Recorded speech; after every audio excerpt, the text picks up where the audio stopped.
Nous allons étudier ici en histoire les hommes et les femmes au travail en métropole et dans les colonies, sur la période qui s'étend du XIXe siècle à la première moitié du XXe siècle. Le monde du travail à cette époque-là connaît de profondes transformations dans un contexte d'industrialisation et d'urbanisation. Le travail de la terre constitue le premier secteur d'activité en France. L'agriculture est le secteur d'emploi dominant jusqu'aux années 1930.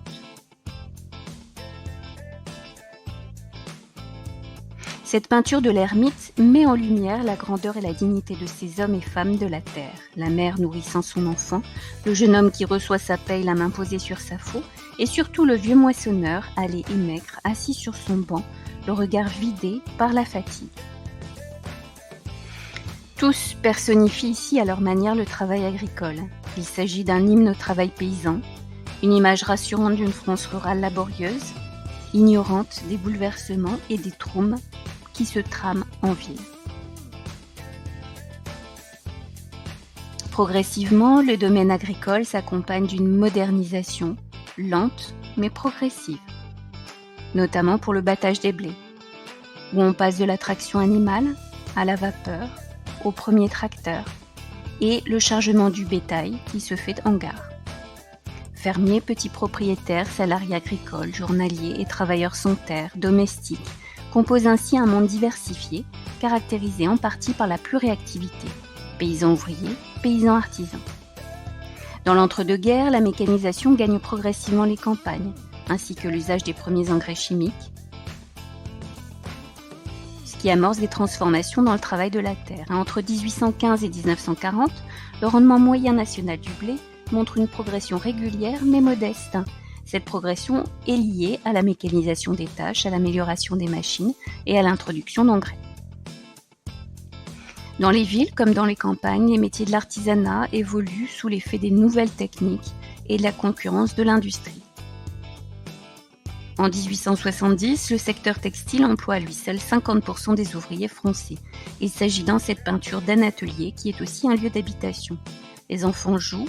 Outre la jeune fille à la balustrade, on voit 5 personnes qui sont au travail.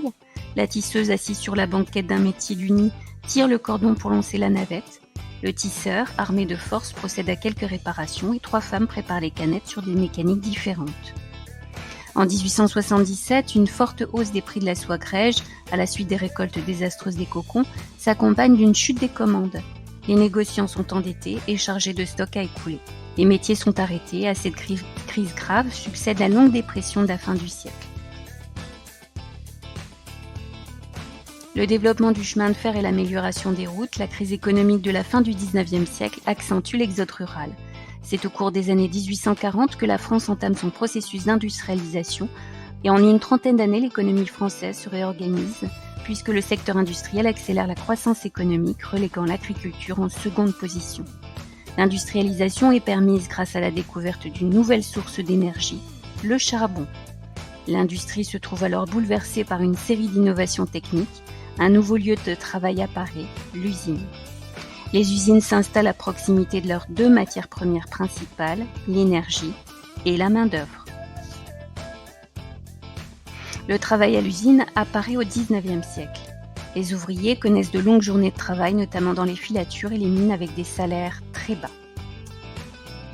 À la fin du XIXe siècle, les puissances européennes, soucieuses d'étendre leur domination mondiale, partent à la conquête de l'Afrique et de l'Asie.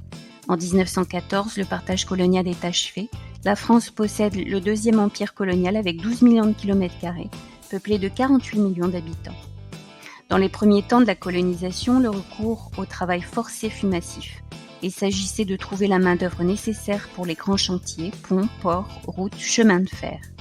Les populations furent bien souvent victimes de razzias, capturées parfois au lasso et déportées dans certains cas sur des centaines, voire des milliers de kilomètres. Cette course aux colonies est lancée dans un contexte de révolution industrielle. Les pays colonisateurs recherchent de nouvelles sources d'approvisionnement en matières premières et de nouveaux marchés pour distribuer les produits manufacturés. Les Européens pensent aussi que la colonisation est un moyen de diffuser la civilisation supérieure occidentale, sa culture, sa religion, et ainsi de moraliser des peuples jugés inférieurs.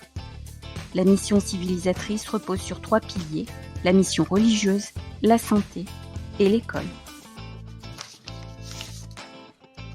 Les peuples concernés n'ont jamais cessé de se battre contre le travail forcé.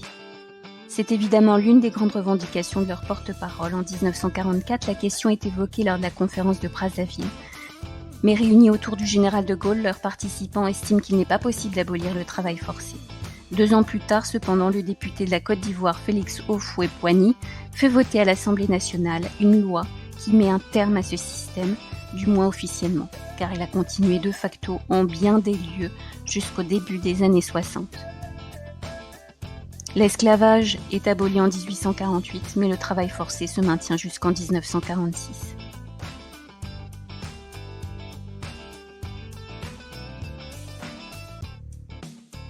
La colonisation désorganise profondément les sociétés traditionnelles indigènes, les relations d'autorité sont bouleversées, les croyances ancestrales de ces peuples sont condamnées.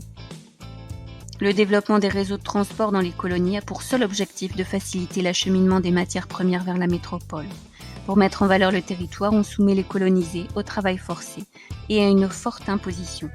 Tout acte d'opposition est durement réprimé, ce qui suscite des mouvements d'opposition qui s'exprimeront davantage dans l'entre-deux-guerres.